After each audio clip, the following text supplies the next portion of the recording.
Hi, and welcome to Master's Choice Podcast, episode 13. Scott Harris is my co-host today. Scott, welcome.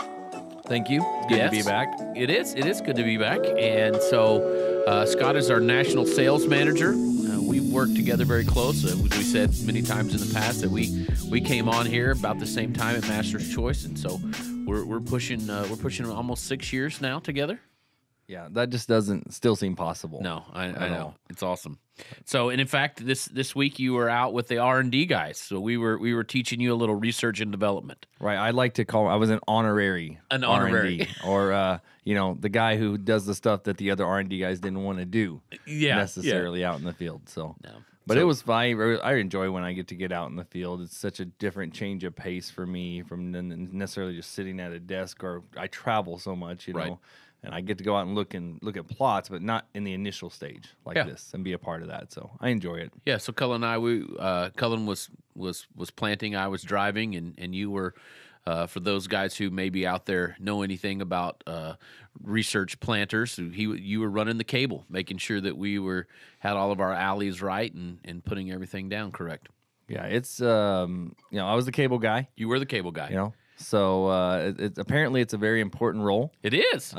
So I don't know if I haven't decided if I should bill Cullen directly, or do we need to talk about that after the podcast? Cullen directly. That bill will go directly and come from his personal account. Okay, great, great. I will absolutely. work on that then. Absolutely. So, Scott, in the past, you and I, we've talked about different areas that you work in and different types of people that you work in, and we've talked everything from industry traits, herbicide traits. We've talked about insect traits. We've talked about those kind of things.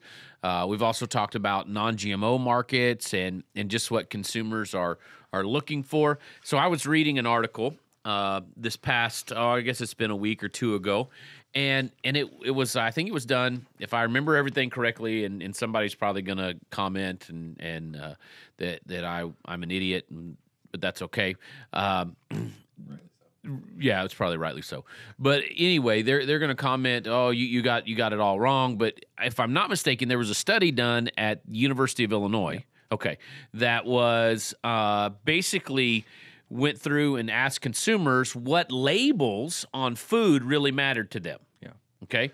Did you see that article? Yes. Okay. Any surprises there for you? Anything that you were?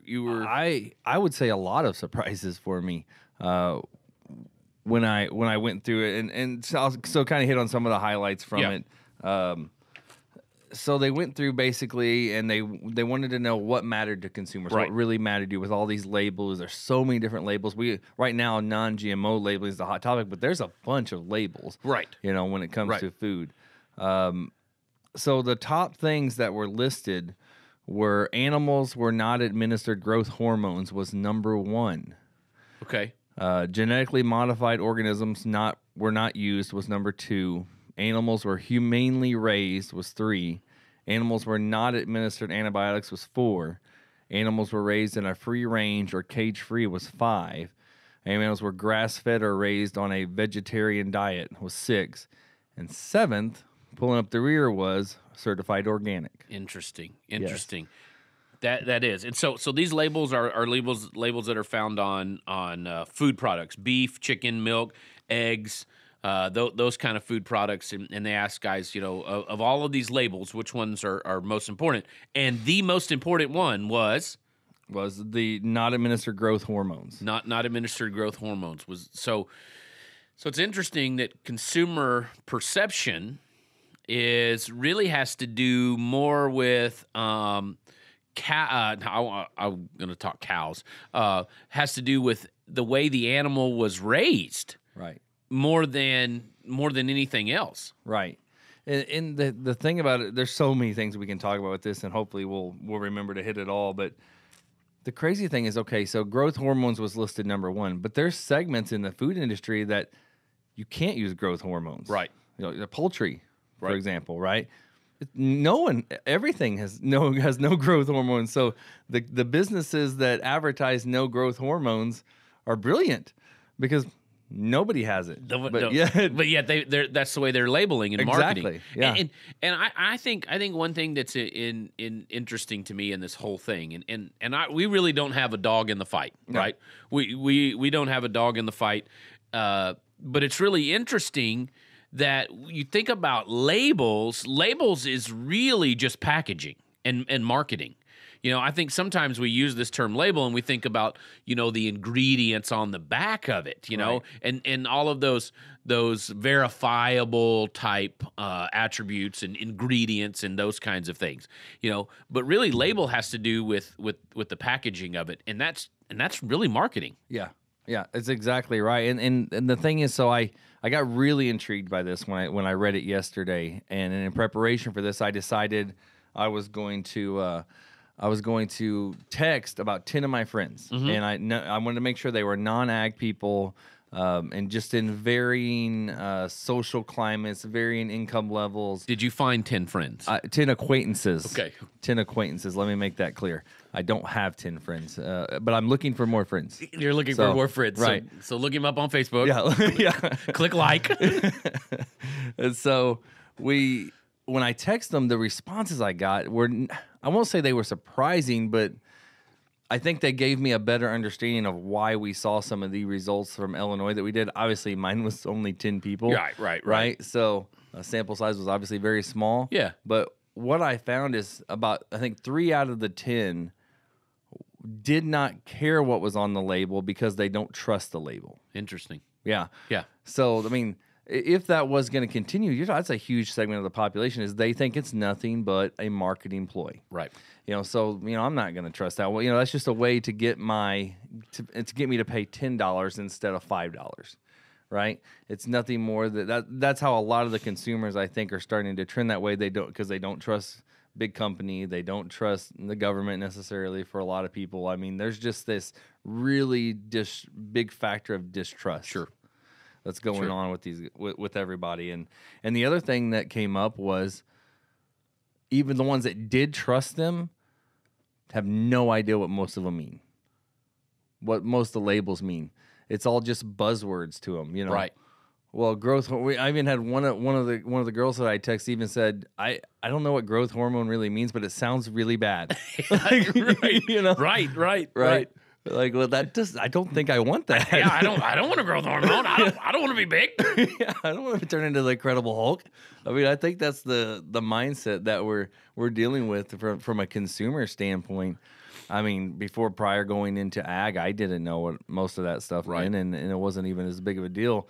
The fact that organic came so low on the list, I think there's some reasoning there. One is, I think, the fact that people don't necessarily trust the labels. Okay. So I don't know if they necessarily believe what it is. Right. And I think the other factor is that it's just that people are so worried about what their family's getting, but yet I'm not willing to necessarily spend that much more money. It's not willing. I can't afford. Can't afford to. I can't afford to do it. Right. Yeah. We all know that it's harder to eat healthier. It's more costly. Right. Well, I think organic's getting lumped into that, and it's kind of getting demonized a little bit as, why does it have to be so expensive? Yep. So it's just really interesting how the certified organic thing is just really starting to get almost kind of a black eye for a lot of consumers, I think, because I think it's a lack of education for a lot of people. I think you're right. We as a culture have really separated ourselves away from our food.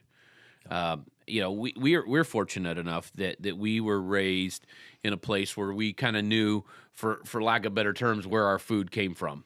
My kids are fortunate enough to know that the bacon that they had for breakfast actually came from the pig that was down at the barn. That the pickles that they get out of the jar actually came from the garden, and they were connected to that, and they helped with that. But I think a lot of people, we have separated ourselves from the food.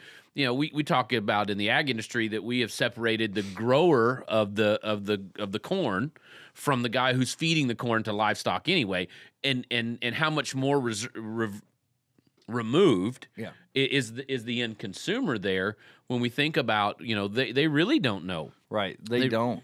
And the funny thing to me, Mark, is that it's changed. Like it went from the consumer wanted to know everything because they knew the neighbor raised pigs and we ended up with his pig, right? Or they had their own animal, to a transition of I don't care.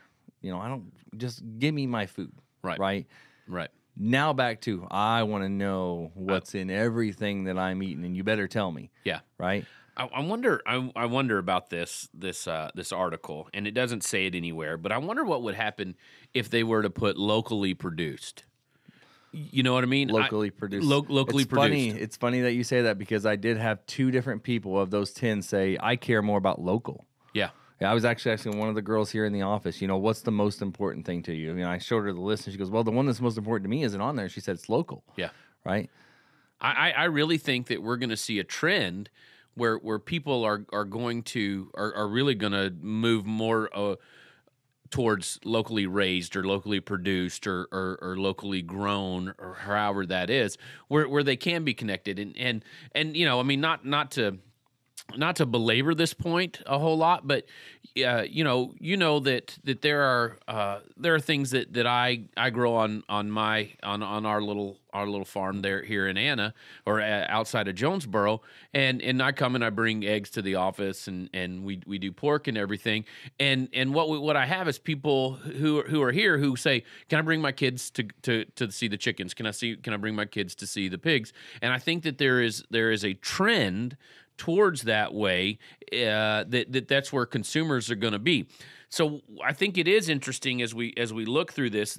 People were more concerned about how those animals were raised. I mean, cage-free eggs doesn't really do anything for the nutrient value of the eggs whatsoever. Right. Absolutely not. Yeah. It doesn't. It's a consumer perception that I want these chickens to be happy. I don't want them to be in cages. And so it really has nothing. And if they can, if the consumer can shift the retailer, okay, they've basically gone and the retailer said I want cage-free eggs, right. And most big retailers have said, okay, that's fine. We'll go to the producer and say we got to have cage-free eggs, and we're gonna move that way. If the consumer can do that, they can shift a lot of things. And I wonder of all of these things on this list, what'll be the next big shift? Yeah, and yeah, that's one of the things that I'm really intrigued about too. And then it's really from a marketing standpoint, and we've said it's marketing. It's not that there's some science behind some of this stuff, right? But from a marketing standpoint, man, what a beautiful idea to take something that sounds really good. Okay, cage free. Well, yeah. What else are you gonna call it? Caged up. You want some? No, I prefer caged up eggs. Caged up eggs. Yeah, right. I prefer my chickens to be caged up and miserable. That's what I really prefer. Yeah. So you take something that's pretty common sense of everything people would want and market it. Yeah. Right. It's pretty smart. Like gluten-free steaks. Yeah, gluten-free steaks. Because let's not go there. I shouldn't have started that one. But because I like steak. So let's go back to this. The top 7 things there. First of all, the animals were not administered growth hormones, but the last one was certified organic. Yep. Okay, which really kind of surprised me because I really thought that there would be more people who would say, "Oh, if this is certified organic, that's more important to me." And especially as an organic farmer, that may be a little bit alarming as an organic farmer because that process to get certified organic is pretty extensive. Oh yeah, absolutely. So you're talking about a 3-year process of no chemical, right? No treatment on any of your seeds, or an organically approved or an organically approved treatment, right? On any of your seed for 3 years before you can even begin to receive the benefit back of organic. So yeah, if I'm an organic farmer and I look at this study and I just completed my transition, I'm terrified a little. I'm pretty scared about the fact that came in so low, on the list. Yeah. So the organic farmers that you get to deal with and the dealers that deal with the organic farmers, what percentage? And maybe this is shooting from the hip, and it's not, but what percentage of those guys are organic because of conviction? And what percentage of those guys are organic because it makes sense profit wise? My gut is that it's probably now at this point where it's 60% profit. Really? I think. Okay. Just because that organic milk market is still nice, for one example, and I think there's a third piece there is I'm already in this, so I'm in it. Yeah. Right? Do people have conviction for it? Yes, absolutely. Of course, Right. there's, a good percentage of people that do it from a conviction standpoint. But maybe they did it from a conviction standpoint and then thought, man, this is working out pretty well financially. Right. Or there's the guys that do it from just a financial standpoint, but now that they've made that transition, they're kind of stuck. Okay. So they're probably just going to have to ride it out. So my guess would be 60-40. It's a absolute one, like you said, 100% pure guess. Yeah, it's an opinion. Yeah. I don't know what your thought is. But. I really, I don't know. I don't really. That's why I was asking you, because I really don't have a good handle on that. When I'm looking at silage samples and evaluating those things, to me, I lump it all in the same pot. So I think the hard part to answer that is that a small okay, if I could break that down and segment by size, okay, your percentages would look a lot different. Okay. A 500-acre organic farm, I would say 80% of those guys are doing it because they believe in it. Okay. It's their passion. Yeah. Right? Where you take a large corporate, large organic farm, okay, it's probably a money thing. Yeah. It's probably not a conviction. A belief, right? So it's probably 80% the other way. Right. Right. So it's just that the segments would probably be very different. Okay. So as we kind of think about this, and we think about, okay, so this is consumer wants and desires and kind of consumer focused. If I'm a farmer, what do I do when I see this? What do I do with this information as a farmer? I guess the biggest question is you definitely need to make sure you're evaluating where your future is going to be. Okay. Right? As much as, you're not talking about next year. When I say future, I'm talking about what does my farm look like in 5 years? Yeah. Or 7 years or 10 years, right? That's one of the biggest things we can take from this from a consumer standpoint is if they're driving this. I mean, we've been hearing about non-GMO since I started. I mean, we kind of heard about it, but look how much has really happened in the last year. Yeah. So people that would have started looking at this 5, 6, 7 years ago when it first started to be a little bit of buzz here and there, think of the difference that they could be in if they would have just properly planned ahead and thought this is going to happen. I think we tend to have a thought process in the ag industry of that'll never amount to anything. Right. Right. Organic, that there's always going to be a little bit, but it won't be anything. Non-GMO, that won't be anything. Yeah. It's happening. It is happening. The ball is rolling. So are you going to help push the ball uphill, or are you going to get ran over by the ball as it starts to go down the hill? So I think there's an interesting perspective here. You look at the most farmers that I know, they are the ones who are connected to the food supply, and they are the ones who are connected to these things. I wonder if there's not a way, because it almost seems to me that the consumer is not connected to the farmer. And if they could sit down with the farmer and he say, this is why I do the things that I do. This is why I farm the way that I farm, but it almost seems like they're getting this perspective from the retailer more than they are the farmer. And the farmer saying, look, I'm the expert here. I'm the expert here and you're the consumer. Let me help you understand that your food is safe. Or whatever, but nobody wants to try to bridge that gap. Bridge the gap. Yeah, that's exactly right. And it comes back to you and I talked one of the previous ones about who does the burden fall on. Yeah. And I think your statement was everybody is who it really falls on. But until someone really steps up to take that, and honestly, it's things like this. It's podcasts like this where we're having the conversations to, if nothing more than to spur ideas and thoughts and conversations about it. Here's my I guess kind of my end thinking from this part of it is that a big percentage of farms have no problem opening up the curtain, let you see in, this is why we do what we do. A big percentage of consumers don't really care. They just want to know. Yeah. Right? I just want to know what's in my food. If you tell me you have to do it and that makes sense, I'm good. Yeah. It's the small percentages on both sides of that make the most noise. Yep. And cause the friction. I would completely agree with that. And so farmers then are naturally reserved and standoffish and look, you don't understand why I do what I do, and the consumer says, well, you don't understand why I want what I want. Right. And absolutely. And so I think that there's got to be that bringing back together. So let's kind of jump off from there into this. So farmers have to kind of be open, but they seem to be closed off and standoffish. So let's just say consumers desire something. Mm-hmm. What are the reasons that a farmer would try a new practice?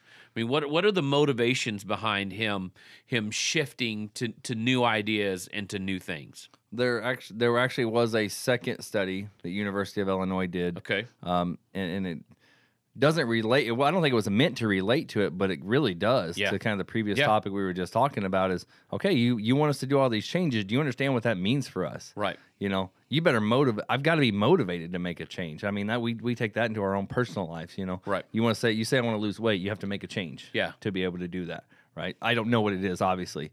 But there is some kind of changes that have to be made. Yeah, there are. Yeah, you know what I mean. That's what I've heard. I've heard of such things.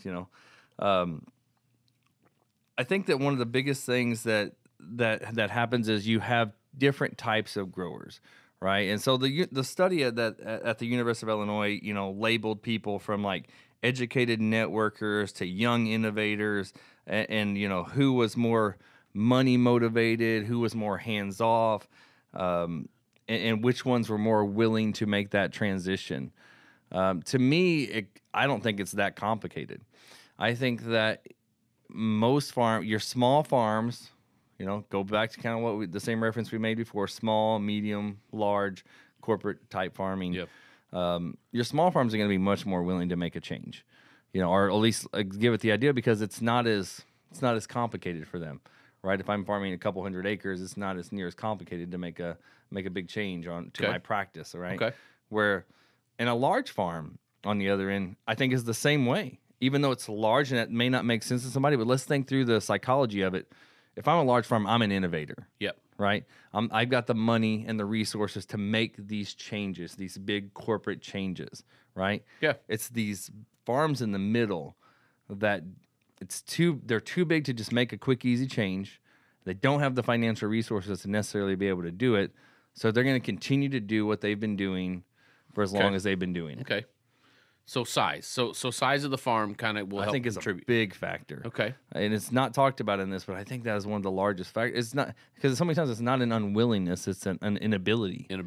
To be able to do it. All right. Right? So, I mean, think about farm calls. You've been on plenty of farm calls too, but when I go into a farm call and I'm sitting in front of a big, large corporate farm, most of the time you're sitting with the decision maker. You're not sitting with the people that actually have to do it, right? Right. So the decision maker says, yes, we're going to do this, and I'm going to tell my guys to figure out a way to get it done. And then the guy's job is to figure out a way to get it done, right? Right. That makes sense. When you're sitting on a small farm, it's the same thing, except you're sitting with the same person. The guy who's actually having to do it is the guy who's making the decision too. He says, yeah, I like this. I'm going to figure out a way to get it done. Yeah. Right? And it's those medium farms that have the toughest time, I think, trying to figure out what change do I really want to make? Is it worth it? Right? What's going to motivate me to make that change? All right. So in the study, what were some of the other motivational aspects that were mentioned? Well, I know that. What did I do? I know that the money motivators, right? Okay. So those are typically your guys that I would say chase premiums. Okay. Right. Whether you're talking about premiums for grain, premium on certain types of crops, premiums on milk Yeah. or whatever it might be. Those are the ones that chase it instead of making a philosophical change or a long-term change. Okay. Right? So those are kind of more your money motivators. The young innovators, educated networkers, these are the guys that I think tend to look at more long-term. A great example of this to me is some of the farms that we deal with out west. Okay. A lot of the dairy farms in California, a lot of them have made changes. They are taking out corn acres and putting in different type of nut production. Okay. Right? And because they can get more per acre out of that nut production. But for most of those nuts, I think it takes like 7 years or 5 years or something before they really see their first good harvest. Okay. That's a big picture idea there. Right. I mean, that's a risk. Yeah. Right? So I guess it's just, but they're doing it still for financial reasons as much as anything else. It's those farmers that in the study talks about it. That the people that are money motivated and hands off are much less likely to make a change, right? They're much less likely to, because they know this works. They know this is safe. This is safe. I know I can make money at this, so I don't want to hear about anything else. But the innovators, the young innovators, the educated networkers, the people that are constantly in meetings, going to meetings, learning what each other's doing, are the ones that are going to be more likely to make a change on any type of change in the farm. Yeah. Whether it be seed or changes to their practice or what they're growing or anything. Okay. Good. So, as we take this and we look at this and we look at it, I wonder, how much influence. So we talk about how much influence labels have on consumers, but I really wonder how much influence that they really have on farmers down.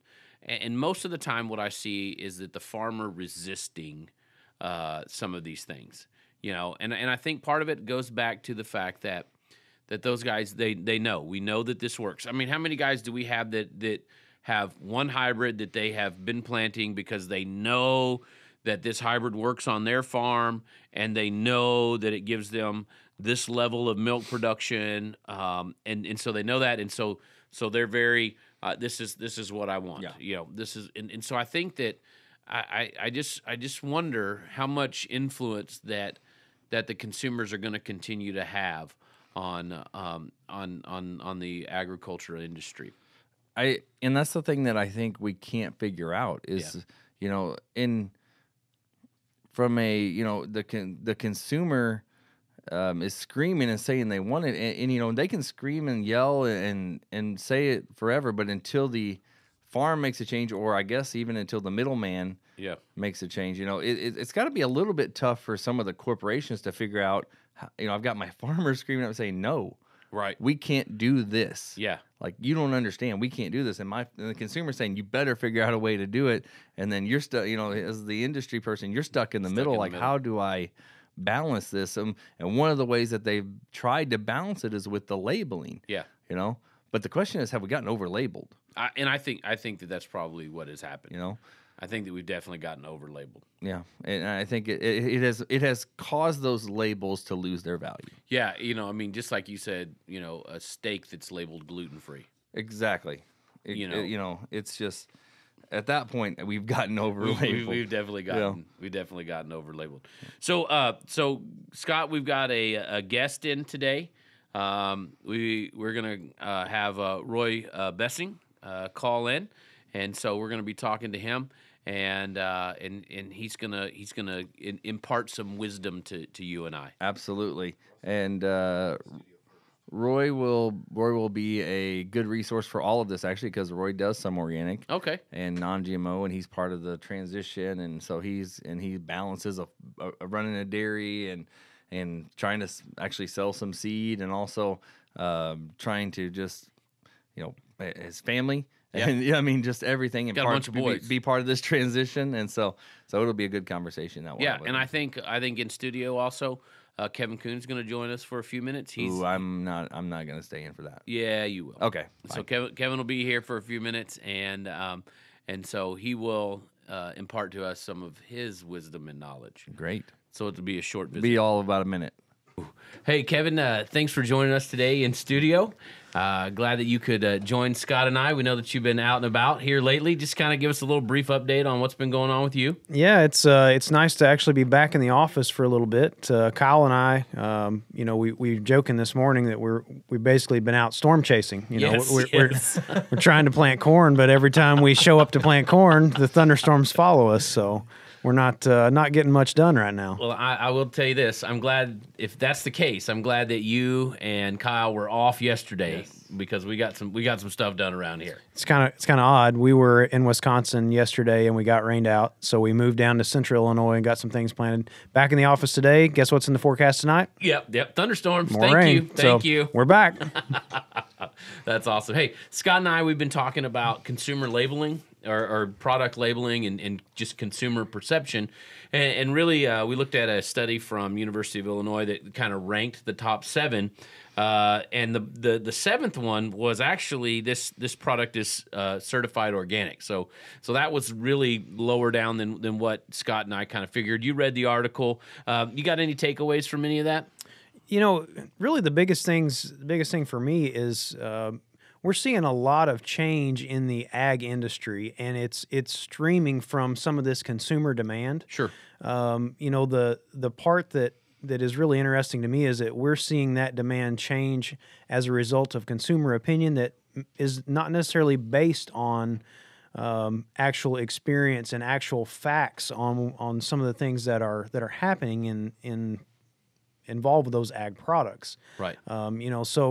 You have farms that are literally making decisions on their bottom dollar based on what some consumer is going to pick up off the shelf. Right. It happens indirectly, but that's greatly affecting what's happening with our growers right now. Yeah, and we talked through that a little bit in the fact that we think that there's some resistance out there from farmers.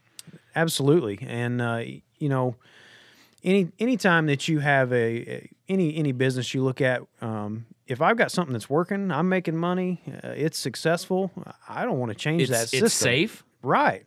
Yeah. I'm comfortable where I'm at. Making a change is always going to involve some kind of a risk, and so most of our growers are looking to avoid those risks if they can. Yes.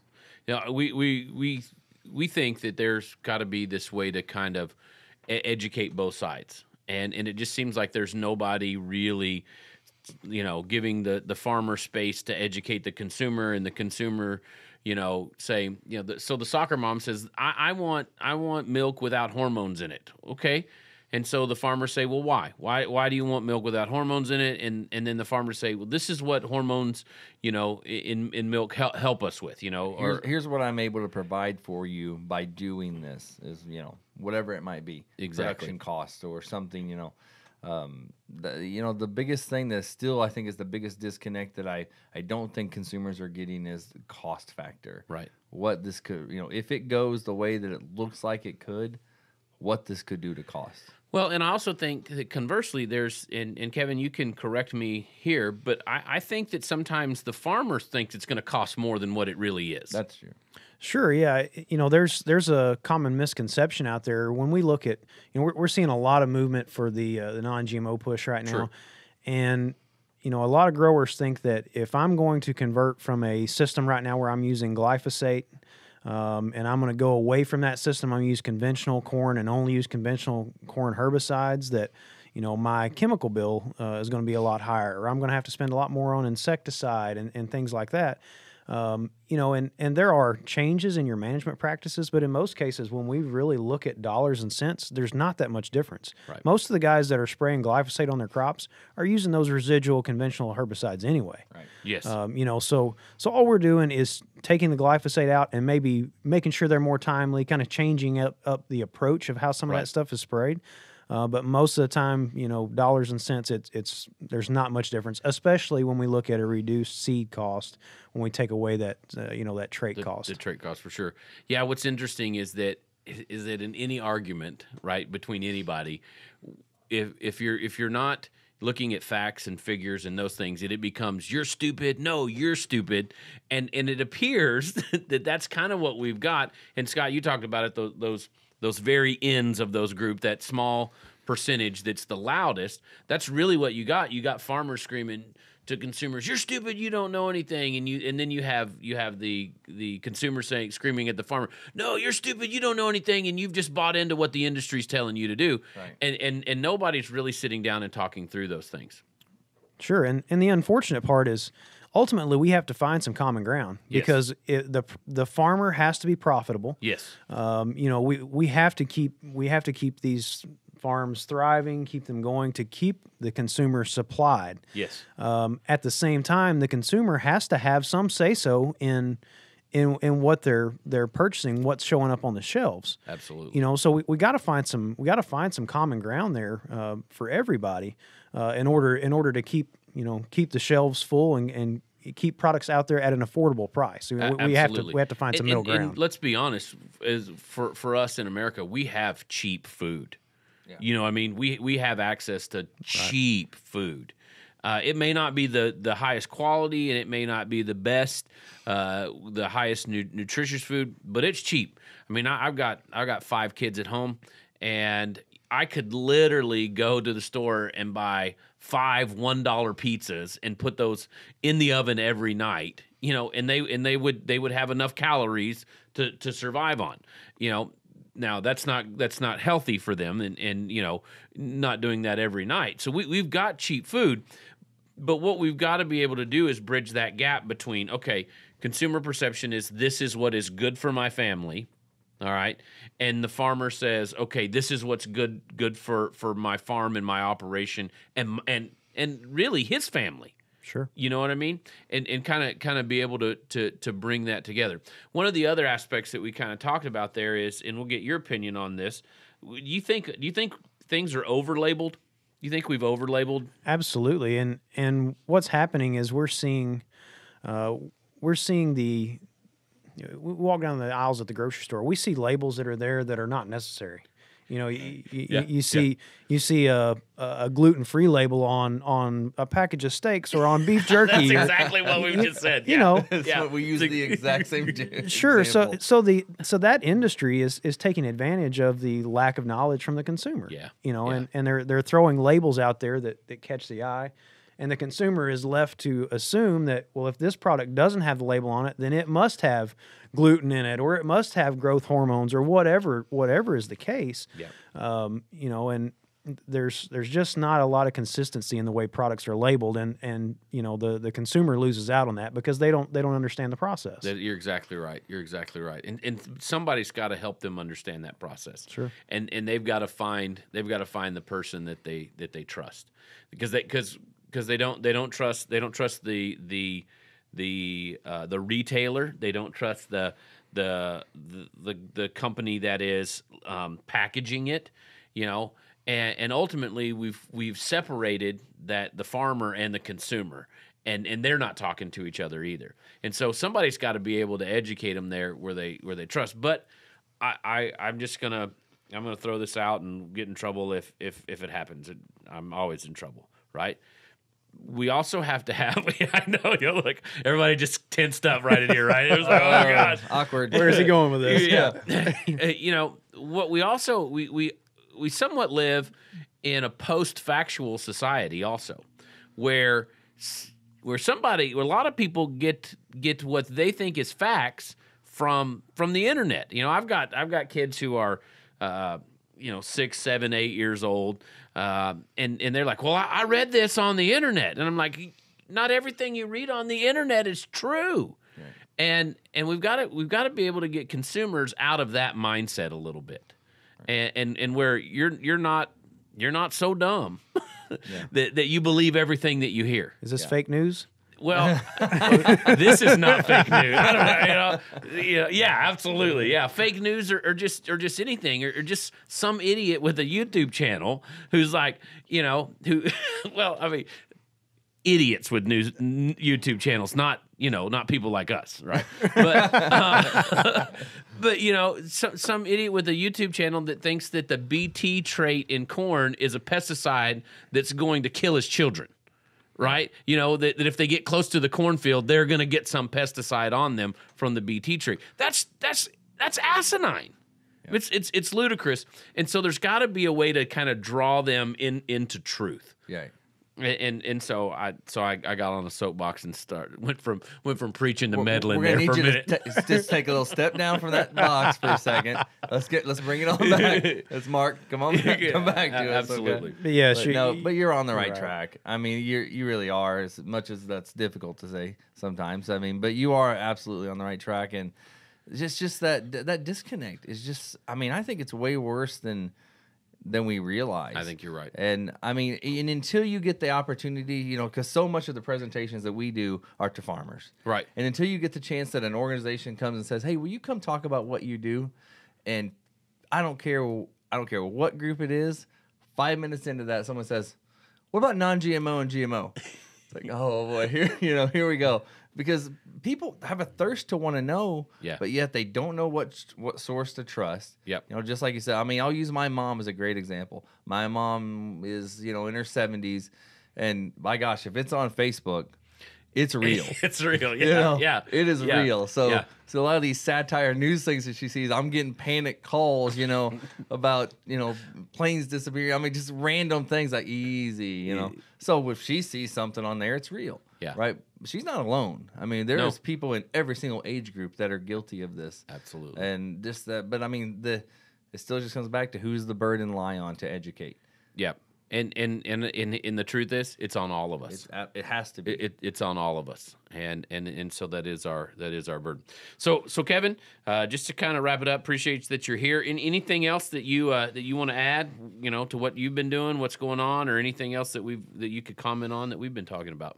For me, this is today's just kind of a chance to get back in the office and play catch up a little bit. Right. With all the work that's going on in the field, I think we've got about 35 advancement plot locations going in this year, so we got cooperators putting those in. Kyle and I have been moving around, trying to get all of our research plots in. I know you guys have been helping Cullen here this week. So, the nursery is much larger than it's been in the past. It's a monster. It is. I don't know, if you can call that a nursery. I think that kid's grown up. It's time to get that kid out into the regular church, not back in the nursery anymore. Exactly, that's huge. Exactly. But we've had a number of setbacks with the weather, and some equipment issues. Michael called me in a panic yesterday. He had an electrical fire in his tractor that he was planting some of his crossing blocks with, but no major damage. Everybody was all right. So we're still moving on. So most everything is done now. We got a couple things left. Just need Mother Nature to give us a break in the rain, and we'll get it finished up. June's coming in close, so we'd like to have everything in the ground by now. No doubt. Hey, Kevin, thanks for the good work, and appreciate you coming in and stopping in and seeing us. So thanks a lot, guys. You're welcome. So, hey, Roy, thanks for joining us today. We appreciate you allowing us to speak with you. We know you got a busy schedule and what have you, but we appreciate you calling in. We've been Scott and I have been kind of talking about consumer perspectives, kind of what consumers want, and especially when we deal with labeling, and then how that affects some of the practices that farmers have. And so, as a producer, if a farmer or if a consumer is asking for, antibiotic free or non-GMO or even organic stuff, how does that change your thinking and your practices, or does it at all? As far as the antibiotics, it would change absolutely nothing, because the only thing you ever treat is something that is sick or has a problem. And so it's no different than yourself. If you've got an issue, you're going to go to the doctor, you're going to get it taken care of. And that's, good animal husbandry says, you've got to take care of your animal. Sometimes that involves antibiotics. But every beef that leaves the farm has to be antibiotic free.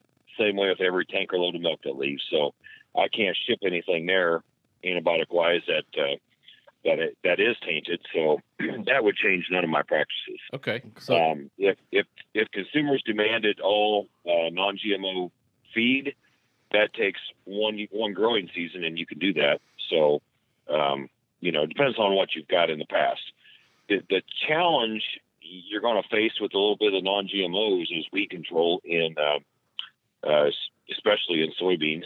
Corn isn't maybe quite as bad, but it can be. You got to use some different systems. Organic, there's not much organic in our area. There's becoming a little bit more of that though. So I don't know.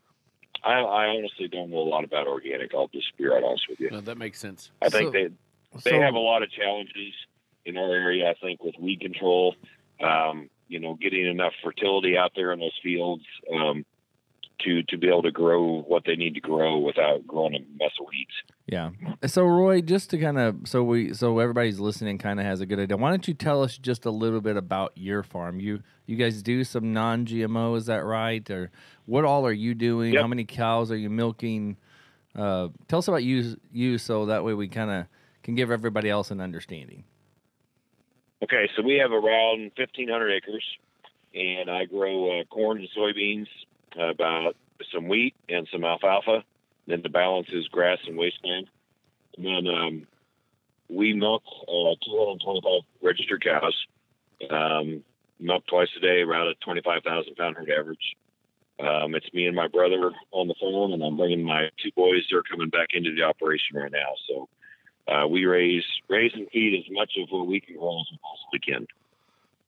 Okay, that makes sense. So, kind of as far as in your area, what not just on your farm, but what about other farmers? Are you around the coffee shop or wherever it is? What are you hearing them talk about in relation to these consumer trends that are going on? Is there a very hands off kind of they don't even know what they want, or is there a frustration, or is there an understanding amongst farmers, or is it just a confusion all around? What would you say from the people in your area in Kansas, I guess, basically, kind of that mid United States area that you're hearing?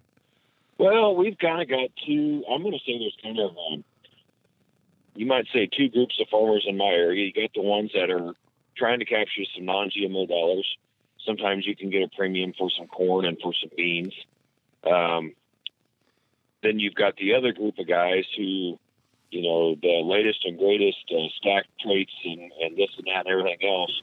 They're pretty aggressive farmers, aggressive fertility, and they're just flat out trying to make yield so we can have bushels to sell at town. So that's kind of both sides of the thing. I probably hear more what the consumer wants on the dairy side than I do on the grain side. Considering that, however, if the demand is there for non-GMO crops, I think guys, some would, not all would. I mean, because some guys just like the ease of some of the weed herbicide programs that you can use with certain crops, and they don't want to go through the extra challenges that you got to do with trying to do some different types of things. But it is a big deal. I market my milk through dairy farmers of America, and that's always on the forefront. What do the consumers want? Is it this kind of milk? Is it this? Do they want, it's always, because we're always trying to sell our product because it has a short, we can't put it in a steel bin and leave it sit there for a year and see what happens. I mean, when it goes to market, it's got to be in the store, in a short period of time, and it's got to be used in any short period of time. So that's where we run into issues on the dairy side. But we're always constantly looking for a market. No, that makes a lot of sense, and I think that probably echoes in all areas. You're exactly right. A row crop farmer, he can stick his stuff in a steel bin and it sits there, but these guys who are raising, beef or poultry or anything like that, you can't just stick that somewhere and let it sit there for a year. And so right. you've gotta be in touch with what the consumer wants.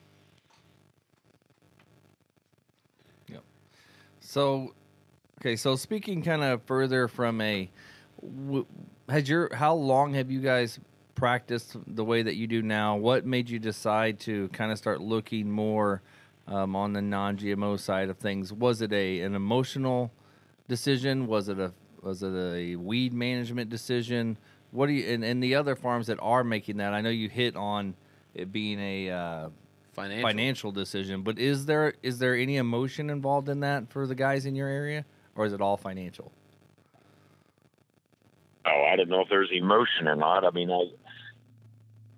a big part of some of the genetic engineering on the crops is it's not relevant in our area most of the time. For instance, BT corn. We've proven time and time again that, we just don't have that insect pressure where I live, that it's a big deal.